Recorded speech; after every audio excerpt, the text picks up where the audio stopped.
मकर संक्रांतीला सर्वत्र पतंग शौकीन पतंग उडवण्याची मोठी मौज घेत असतात. मागील वर्षी पतंग उडवित असताना घातक चायना मांजाचा वापर केल्याने अनेकांचा अपघात झाला.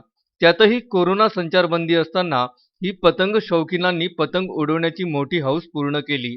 मात्र यावर्षी चायना नायलॉन मांजा घातक असल्याने शहरातील नागरिकांनी सुद्धा त्याला नापसंती दिल्याचे चित्र दिसून आले.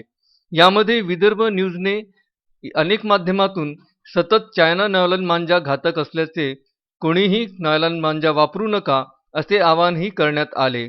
पोलीस विभागासह मनपानेही धडक कारवाई राबवली. त्यात प्रत्येक पतंग व्यावसायिकाला नायलॉन मांजा वापरू नये करिता नोटीस बजावला. याचाच परिणाम म्हणून शहरात पतंग आकाशात उडताना आढळून आल्या, परंतु नायलॉन मांजाचा वापर फार कमी झाला. काही पतंग शौकीनांनी काळजी घेत पतंग उडवल्या. गाडगेनगर पोलिसांनीही मांजा विक्रेत्यांवर कारवाई केली.